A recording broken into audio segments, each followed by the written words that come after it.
Gordon was cross. "Why should Henry have a new shape?" he grumbled. "A shape good enough for me is good enough for him. He goes gallivanting off, leaving us to do his work, and comes back saying how happy he feels. It's disgraceful.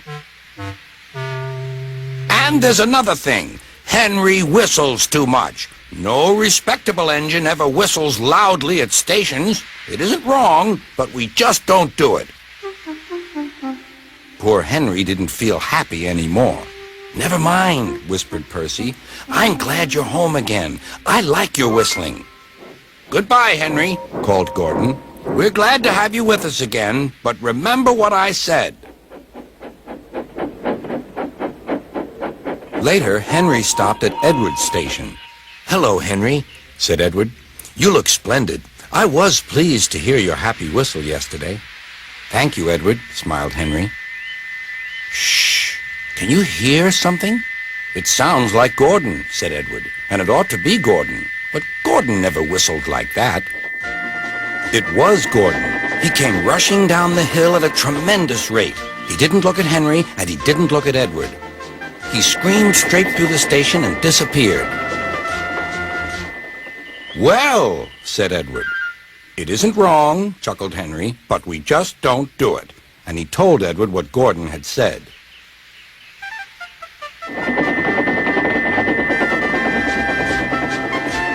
Meanwhile, Gordon screeched along the line. The noise was awful.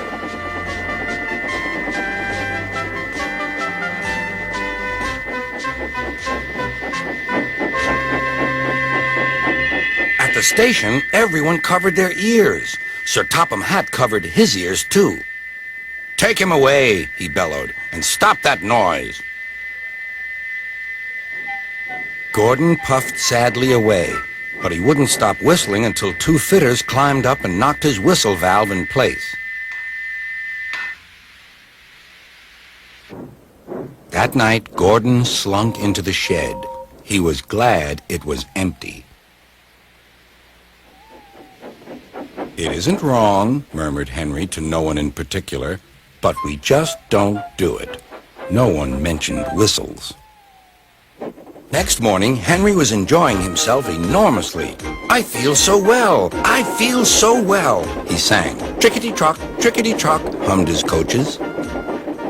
Then he saw some boys on a bridge. "Beep, beep! Hello!" he whistled. "Oh!" he called.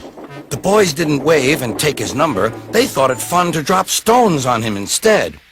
"They've broken our glass! They've broken our glass!" cried the coaches. The passengers weren't hurt, but they were cross. "Call the police!" "No," said the driver. "Leave it to Henry and me." "What will you do?" they asked. "Can you keep a secret?" "Yes, yes." "Well then," said the driver, "Henry is going to sneeze at those boys."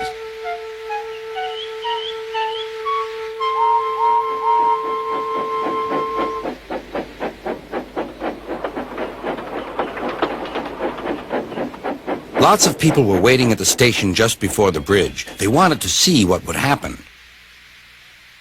"Henry has plenty of ashes," said the driver. "Please keep all windows shut till we've passed the bridge. Henry's as excited as we are, aren't you, old fellow?" Henry felt more stuffed up than excited.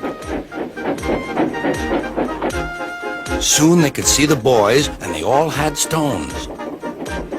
"Are you ready, Henry?" said the driver. "Sneeze hard when I tell you."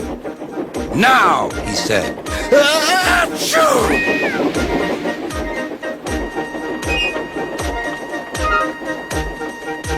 "Well done, Henry," laughed his driver. Henry went home, hoping that next time he saw Gordon and the boys, they would have learned not to be so mean.